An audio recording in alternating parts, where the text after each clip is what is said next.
বন্ধুরা, আজ আমরা কোরেল ড্রতে রাউন্ড কর্নারের ব্যাপারে আমরা ডিটেলসে জানবো।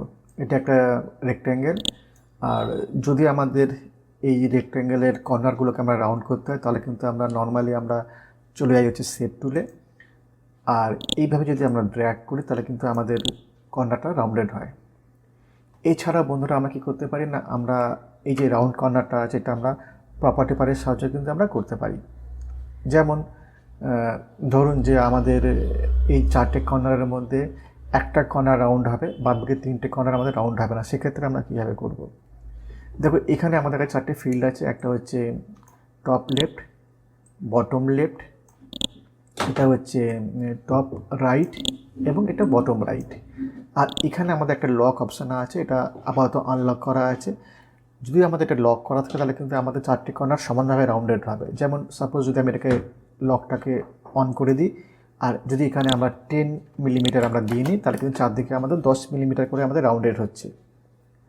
কিন্তু যদি মনে করি যে আমাদের উপরের অর্থাৎ টপ লেফট যে কর্নারটা আছে এটা আমাদের রাউন্ডেড হবে, তাহলে আমরা এখানে এটাকে অফ করে দেবো লকটাকে, আর এখানে আমরা 10 মিলিমিটার দেবো।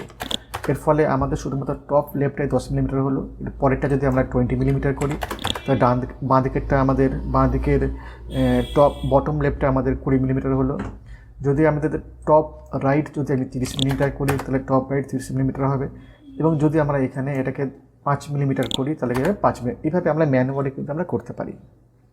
এছাড়াও বন্ধুরা আমরা মাউসের সাহায্যে আমরা কীভাবে করতে পারি না, জাস্ট আমরা প্রথম কর্নারটা আমরা ক্লিক করব, তাহলে শুধুমাত্র প্রথম কর্নারটা কিন্তু সিলেকশনের মধ্যে আছে, বাকি 3টে কর্নার কিন্তু সিলেকশনের মধ্যে নেই। আমরা যদি রাউন্ড করি এবার ড্র্যাগ করি তাহলে কিন্তু এটা রাউন্ডেড হবে। অথবা আমরা কী করতে পারি, এখন 4টে কর্নার সিলেকশনের মধ্যে আছে, আমরা জাস্ট এখানে ক্লিক করব, শিফট প্রেস করে আমরা এখানে ক্লিক করব, শিফট প্রেস করে আমরা এই কর্নারে ক্লিক করব। আমরা শুধুমাত্র কিন্তু এই কর্নারটার মধ্যে আমরা ক্লিক করে নিই। এবার যদি আমরা ড্র্যাগ করি তাহলে কিন্তু শুধুমাত্র এই 3টে কর্নারে কিন্তু আমাদের রাউন্ড হবে। ওকে, তো এই একটা ছোট্ট ভিডিও ছিল বন্ধুরা। যদি ভালো লাগে তাহলে কিন্তু অবশ্যই লাইক করবে, শেয়ার করবে এবং সাথে থাকবে। Thank you.